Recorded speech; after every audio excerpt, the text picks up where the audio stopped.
Good morning, students. Yesterday we discussed about the harmful effects of microorganisms. In that we discussed first the disease causing microorganisms, how they are caused. They are caused by air, then they are caused by food and water, then spread by vector. Vector means carrier.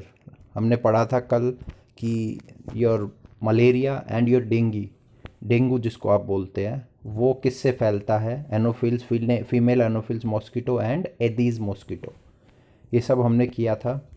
उसके बाद we studied two table also. First is the some diseases which cause diseases in human beings.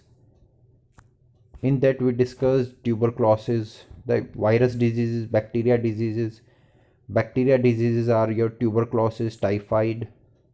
Your virus diseases, measles, common cold, chickenpox, hepatitis, AIDS, and your fungal disease, ringworm. How they can be corrected, who is the main reason who caused these diseases, the pathogens. Then the table of some infectious disease in animals, ये भी हमने की. और इसमें देखा कि kettles में दो टाइप की डिजीज़ होती है आपकी, foot and mouth disease and rinderpest. These both are caused by virus. उसके बाद फिश में आपके होते हैं tail rot and fin rot. This is caused by your bacteria. Then today our target is to finish our chapter and discuss the remaining topics left. And from next class onwards, we will be discussing our question answer that you need to do in your fair notebook. Let's start today's topic. Some common diseases, infectious diseases in plants. So 3 diseases you need to study in your class 8. First is tobacco mosaic disease. What is this tobacco mosaic disease? First, which crop does it affect? So the name itself imply that it's affect your tobacco. आपका जो तंबाकू होता है उसको affect करता है. दूसरा, आपके जो टमाटो होता है, आपके टमाटर होते हैं, उसके पेड़ को भी इफेक्ट करता है, उसको भी इफेक्ट करता है. अच्छा, पैथोजन क्या होता है इसमें? वो होता है आपका टबैको मोज़ैक वायरस. ये टी वायरस नाम से भी बहुत फेमस है. स्प्रेड कैसे होता है? It is spread by air, by handling plants during transplanting or using tools infected with virus. It means when we are, हम खाद वगैरह देते हैं तो कई बार टूल्स यूज़ करते हैं, उनको देते हुए मिट्टी को खोदते हैं, तो अगर टूल में इन्फेक्शन है तो वो पौधे को भी जा सकता है, या एयर के थ्रू भी ये फैलता है. फिर सेकंड आपका लीफ रस्ट. लीफ रस्ट आपकी होती है डिजीज़ वीट में. ये फैलती है फंगस की वजह से, फंजाई की वजह से, और ये मोड ऑफ स्प्रेडिंग होता है इसका एयर. लास्ट आपका सिट्रस कैंकर. सिट्रस कैंकर आपकी डिजीज़ होती है खट्टे, जो आपके खट्टी क्रॉप्स होती है, जैसे लाइम, आपका नींबू, ऑरेंजेस आपके संतरे, एंड ग्रेप फ्रूट आपके ग्रेप्स हो गए. इन सब में जो भी खट्टे होते हैं उनमें ये डिजीज़ फैलती है. और पैथोजन क्या है? बैक्टीरिया. तो हमने 3 डिजीज़ देखी वायरस के थ्रू. टीएमवी डिजीज़, वो टीएमवी वायरस फैलाता है टोबैको मोज़ैक. फंजाई फैलाती है लीफ रस्ट, और आपका बैक्टीरिया फैलाता है सिट्रस कैंकर. अब एक दो पिक्स देखते हैं इनकी. Have a look. This is your first disease, that is your tobacco mosaic disease. So this types of patches are formed on the leaf in case of tobacco mosaic disease, on the leaf of your tobacco and your tomato. Now second is this is your citrus canker. Look, you can see the patches on the lime. This is your lime. नींबू है आपका छोटा, उसके ऊपर कैसे patches है. The next is your leaf rust. Specially ये weeds में होता है आपका, जो गेहूँ होते हैं. देखो वीट, आपकी जो लीफ है वीट की, उसके ऊपर कैसा लग रहा है? जैसे रस्ट लग गया हो, आपका जंग लग गया हो. तो these are the 3 diseases in plants. Now let's move on topic, that is your food spoilage. Food spoilage. Microorganisms such as bacteria and fungi grow on food items containing moisture and produce toxic substances. अब हमारे micro organism food के ऊपर बैठ जाते हैं और grow करने लग जाते हैं. किसके ऊपर? जिसके ऊपर मॉइस्चर वगैरह होता है. बिकॉज माइक्रो ऑर्गेनिजम्स को सरवाइव करने के लिए कुछ कंडीशंस की ज़रूरत होती है. वो होती है सूटेबल टेम्परेचर, सेकंड होती है आपकी मॉइस्चर, थर्ड होती है आपकी एयर. ये तीनों चीज़ें चाहिए होती है. अगर ये तीनों चीज़ें माइक्रो ऑर्गेनिज्म को मिल रही है तो वो आपके फूड को ख़राब कर सकता है. अगर इनमें से कुछ चीज़ें हम कट कर दे तो हम फूड को बचा सकते हैं. अभी वो आगे देखेंगे हम कैसे बचाएंगे. तो they make the food poisonous, food को पॉइजनस बना देते हैं. Eating such foods item can lead to food poisoning, इससे हमें फूड पॉइजनिंग भी हो सकती है, which can have disastrous effect. Raw food items, unwashed fruits and vegetable, meat, chicken and milk may also contain microorganisms which are harmful to humans. ये देखिए आप figure में एक टमाटो है. कभी आप अपने पेरेंट्स के साथ गए होंगे सब्जी लेने के लिए for the purchase of your vegetables, तो आपने देखा होगा कई बार आपको टमाटो वगैरह पे ऐसा दिखता है. These are spoiled tomatoes, they are spoiled by the micro organisms. Now let's move on to your topic, food preservation. Now what is food preservation? The topic itself shows what is the definition. Food preservation, it means we are going to preserve the food. So the process of preserving food from being spoiled by following various techniques is called preservation. अपने food को खराब होने से बचाना कुछ techniques के through, कुछ techniques का यूज करके, उसी को कहते हैं preservation, food preservation. It helps to store food for a longer time, retains the colour, flavour, texture and nutritive values, and stops और prevents the growth of microbes in fruit. It means with the help of food preservation techniques we can store our food for a longer duration. We can retain the color of the fruit. Our fruit will never become decolorized. Flavor will be there in the fruit. It will never lose its flavor.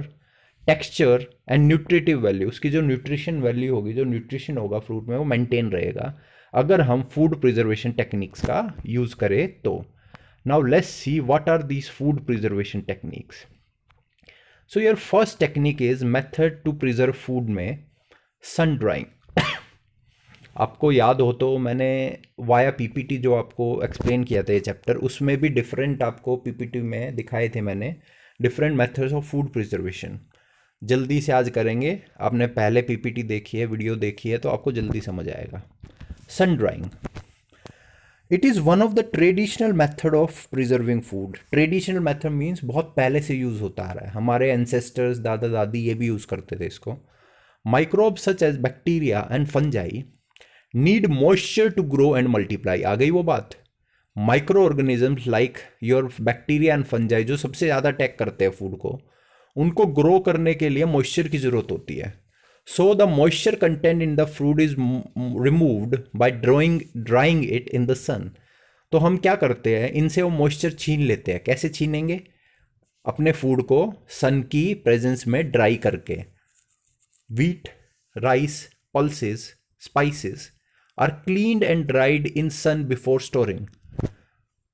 Drying also reduces the weight and so food can be carried easily. देखो जो हमारा घर पे आप लोग कभी भी गेहूं लाते हैं तो गेहूं पिसवाने से पहले, उसको आटे में बदलवाने से पहले मम्मी घर पे गेहूं को धोते हैं ताकि उससे अनवांटेड जो भी डर्टी चीज़ें है वो निकल जाए. प्लस धो के उसको दोबारा फिर सुखाया जाता है. सुखाने से क्या होता है, वो जो गेहूं में मॉइस्चर आया वो हट जाता है, जिससे कि गेहूं ख़राब नहीं होगा आपका. ऐसे ही दालों के साथ करते हैं, आपके मसाले होते हैं उनके साथ भी यही किया जाता है. इनको पहले क्लीन किया जाता है वाटर में अच्छे से वॉश करके, उसके बाद इन्हें ड्राई किया जाता है ताकि वो मॉइस्चर जो ज़रूरी है माइक्रो ऑर्गेनिजम्स को, वो हम उनसे छीन लें. Now your next technique is heating. With the help of heating we can heating or you can say boiling. Most of the microorganisms get killed at high temperature. Micro organism को favourable temperature चाहिए होता है, वो बहुत high temperature पे मर जाते हैं, या ज़्यादा कम टेम्परेचर हो तब भी मर जाएंगे. That is why milk and water are heated before consumption. इसलिए हम दूध और पानी को गर्म करते हैं पीने से पहले. Milk can be preserved by partial sterilization where it is heated at 135 degrees Celsius for a few seconds and then stored in sterile containers. जो दूधिये वगैरह होते हैं हमारे, वो इस टेक्निक का यूज़ करते हैं. वो दूध निकालते हैं शाम को, फिर उसको गर्म कर देते हैं ऐसे ही, और फिर उन्हें कंटेनर्स में बंद कर देते हैं, और फिर वो सुबह सबको दूध दे आते हैं. इसको कहते हैं पार्शियल स्टेरिलाइजेशन. एक और तरीका होता है दूध को प्रिजर्व रखने का, वो होता है पैस्चराइजेशन. वो अभी हम आगे देखेंगे, अभी आएगा. बट हीटिंग या बॉइलिंग आपका तरीका होता है जो दूसरा हम घर पे बहुत इजीली कर सकते हैं. हम घर पे मम्मी भी यही तरीका यूज़ करते हैं. जब भी दूध लेके आते कहीं से, आप डेयरी वगैरह से, तो आफ्टर दैट मम्मी आने के बाद सबसे पहला काम वही करते हैं, सी बॉइल्स द मिल्क, एंड उसके बाद उसको ठंडा होने के बाद फ्रिज में रख दिया जाता है. Now your third step is freezing. आ गया वो. तो या तो गर्म कर दो चीज़ को या ठंडा कर दो. ठंड में भी माइक्रो ऑर्गेनिजम्स क्या होते हैं, दे डाई. तो freezing. Very low temperature reduce the growth of microorganism. Refrigerator और fridge maintains a temperature of 5 degree Celsius, thus preventing the growth of microbes. Deep freezers maintain the temperature of minus 18 degrees Celsius and are used to store food for a longer duration. But once the food is taken out, microbes begin to grow and can spoil the food. तो अगर आपको अपने food को लंबे time तक बचाना है तो आपको फ्रिज में रखना पड़ेगा. और कोई ऐसा फूड जो आपको और लंबे टाइम तक बचाना है तो आप उसको फ्रीज़र में रख सकते हैं. आपके जो कई बार आप कुछ सब्जियां ऐसी देखते हो जो उस मौसम की होती ही नहीं, फिर भी आपको अवेलेबल होती है. वो अवेलेबल होती है with the help of cold storage. बड़े बड़े आपके गोडाउन होते हैं, वहाँ पे बड़े बड़े फ्रीजर्स होते हैं, उनमें वो सब्जियों को रखा जाता है and can be provided you at any time. So ये होता है फ्रीजिंग, आपका थर्ड तरीका. तो अभी तक 3 हम पढ़ चुके हैं. सबसे पहला traditional method drying, second is your heating और you can say boiling, third is your freezing. Now let's move on to your next topic, next method, that is adding salt. In fact, adding salt and sugar ये दोनों एक साथ ही पढ़े जाते हैं. आप खाने की चीज़ों में अगर नमक और चीनी अगर डालते हो तो ये दोनों भी क्या करते हैं, ये दोनों भी माइक्रो ऑर्गेनिजम्स की ग्रोथ को रोकते हैं. देखो कैसे रोकते हैं, अब देखते हैं. पहले पढ़ते हैं adding salt. This method is use to preserve. किस लिए यूज़ होता है सॉल्ट का? Preserve meat, fish, fruits and vegetables, specially pickles, आपके अचार जो है, एंड चिप्स होती है आपके, उसमें नमक डाला जाता है. Salt removes the moisture from food like fish and meat and thus prevents the growth of microbes. So आपका जनरली जो नॉन वेज होता है, मीट एंड फिश होती है, प्लस में आपका जो अचार होता है, उन सबको नमक डालने से बचा सकते हैं. कैसे? नमक क्या करता है, आपका मॉइस्चर को खींच लेता है. सबसे essential conditions which is required for the growth of micro organism, उसी को ख़त्म कर देगा. तो अगर मॉइस्चर ख़त्म तो micro organisms can not survive. Next is your adding sugar. देखो शुगर क्या करती है. शुगर भी आपका वही काम करती है, ये भी मॉइस्चर को ही रिड्यूस कर देती है, ख़त्म कर देती है. Jam jellies and fruit squashes means जो आप आपका ये बनाते हो रात को, शाम को रसना वगैरह पीने के लिए, वो स्क्वैशेज ही होता है. आजकल बोटल्स में आता है ऑरेंज स्क्वैश, लेमन स्क्वैश, उनकी अलग से बोटल्स आती है. आप पानी में डालो और you can drink a lot of, you can make a lot of your Rasna type thing from that small squash. So jam jellies, fruit squashes are stored by this method. इनको इसी मेथड से स्टोर करते हैं. It also inhibits the growth of microbes. Inhibits का मतलब होता है रोकना, कम करना. By reducing the moisture content of the food.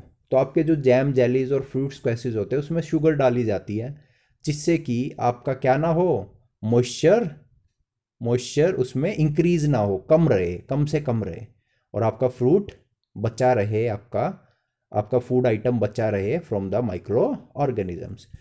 Next is your adding oil and vinegar.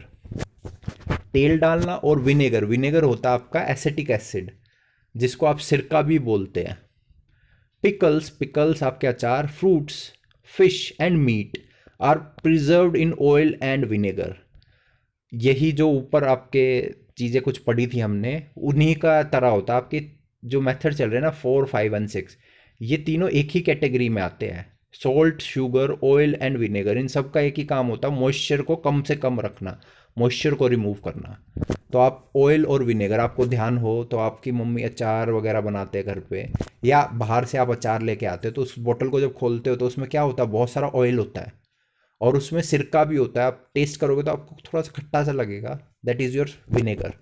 तो इनका काम क्या होता है, आपके अचार को, अचार में मॉइस्चर के कंटेंट को कम से कम रखना या ख़त्म करना बिल्कुल, ताकि फूड आपका लंबे टाइम तक चले। Last your method, the 7th method is your pasteurisation. अब ऊपर एक ऑलरेडी मिल्क को प्रिजर्व करने का हमने तरीका देखा, हीटिंग या बॉइलिंग। एक होता है पैस्चराइजेशन। ये वो मेथड होता है जिससे आप थैलियों में दूध भरा जाता है, बहुत लंबे टाइम तक इससे चलता है दूध आपका। क्या होता है पैस्चराइजेशन में, देखिए, this method is mainly use to preserve milk. सिर्फ मिल्क के लिए, मेनली ज़्यादातर मिल्क के लिए यूज होता है। क्या करते हैं इसमें, milk is first heated to about 70 degree Celsius for a few second. Few seconds के लिए उसे 70 डिग्री सेल्सियस पे हीट करते हैं, and then immediately cool to 10 degree Celsius. फिर उसको बहुत जल्दी ठंडा कर दिया जाता है 10 डिग्री सेल्सियस पे। This destroy the micro organism. अब गर्मी भी माइक्रो ऑर्गेनिजम्स के खतरनाक है, सर्दी भी उनके लिए खतरनाक है, दोनों प्रोवाइड की जाती है माइक्रो ऑर्गेनिजम्स को, और इससे माइक्रो ऑर्गेनिजम्स बिल्कुल खत्म हो जाते हैं। This destroy the micro organisms and can be stored up to a certain time. This technique was discovered by Louis Pasteur and thus this technique is named after him. तो आपसे कई बार question पूछा जाता है how we can preserve milk, तो आपका answer होगा pasteurization. Who discovered this technique, Louis Pasteur. देखो आपको कुछ फोटोग्राफ्स गिवन है। Adding oil to the olives, ये ऑयल डाल रहे हैं फूड को प्रिजर्व करने के लिए।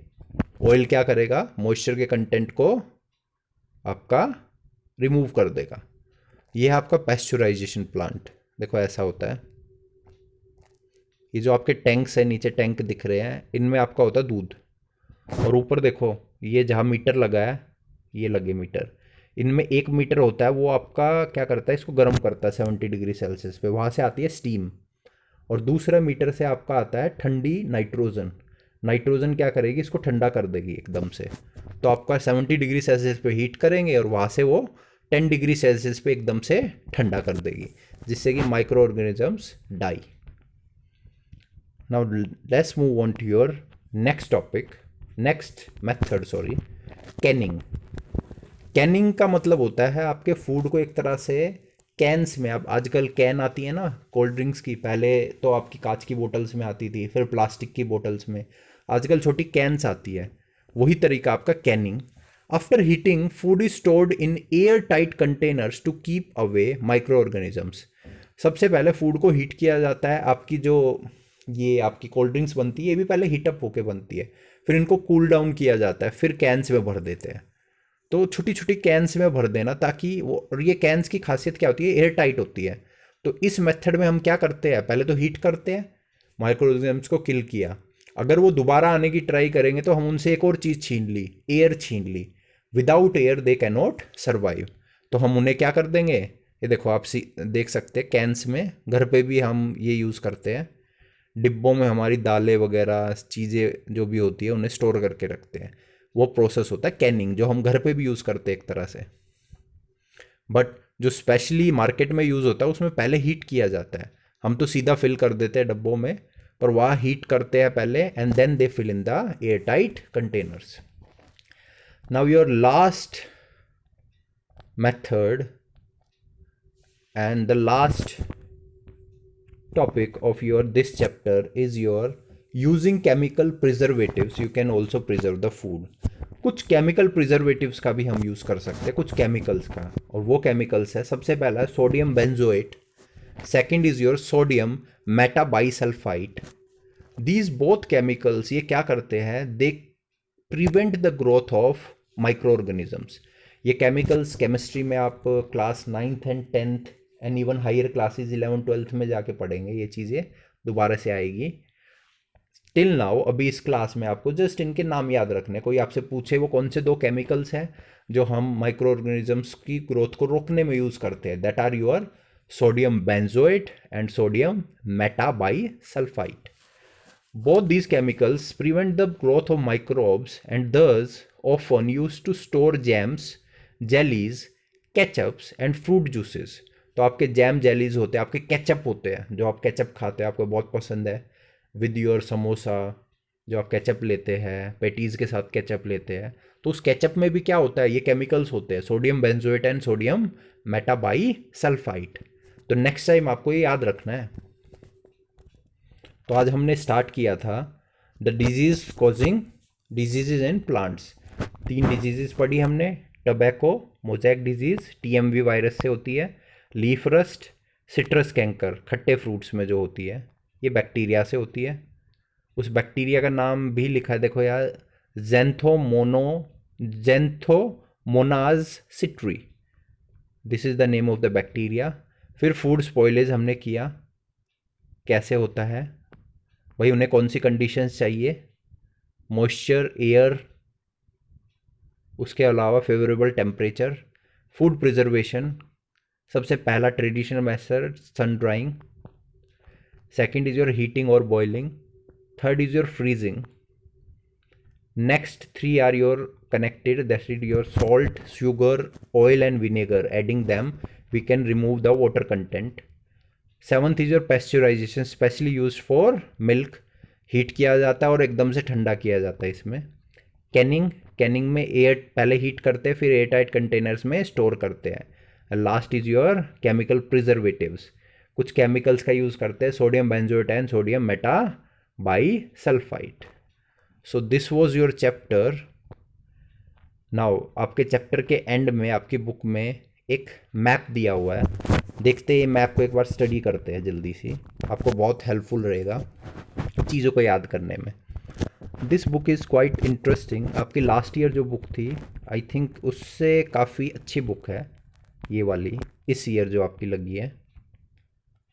माइक्रो ऑर्गेनिजम्स, देखो सबसे पहले कंसेप्ट मैप में क्या है, micro organisms are classified as, आपको साइड में क्लासिफिकेशन दी है, कितनी क्लासिफिकेशन है, bacteria, fungi, protozoa, algae, viruses, तो 5 टाइप्स होती है, आपको टाइप्स याद हो गई यहाँ से। अब माइक्रो ऑर्गेनिजम्स आपका बेनिफिशियल भी होता है और it can be harmful also. तो सबसे पहले देखते हैं बेनिफिशियल कैसे, ये कैसे बेनिफिशियल है, ये कर्डलिंग ऑफ मिल्क में हेल्प करता है, मतलब मिल्क से कर्ड बनाने में, लैक्टोबैसिलस का यूज़ करके। फिर फर्मेंटेशन में, फर्मेंटेशन के थ्रू हम अपनी अल्कोहल वगैरह बेवरेजेस बनाते हैं। फिर एंटीबायोटिक्स बनाने में, जिससे कि हम बीमारियों से बचते हैं। वैक्सीन्स बनाने में भी यूज़ होता है। फिर क्लीनिंग द एनवायरनमेंट, एनवायरनमेंट को क्लीन करते हैं माइक्रो ऑर्गेनिजम्स। कैसे क्लीन करते हैं, डेड एंड डिकेइंग ऑर्गेनिजम्स को इनको डिग्रेड करके इनसे हमें बचाते हैं। फिर सॉइल की फर्टिलिटी को इंक्रीज करते हैं। राइजोबियम जो बैक्टीरिया होता था, रूट नोड्यूल्स में प्रेजेंट होता है आपकी लेग्यूमिनस प्लांट्स की। अब देखो यहाँ लिखे हार्मफुल कैसे है। अब हार्मफुल कैसे है, सबसे पहला डिजीज़ फैलाते हैं प्लांट्स में, एनिमल्स में एंड ह्यूमन बींग्स में। उसके अलावा दूसरा फूड स्पॉइलेज, फूड को स्पॉइल करते हैं।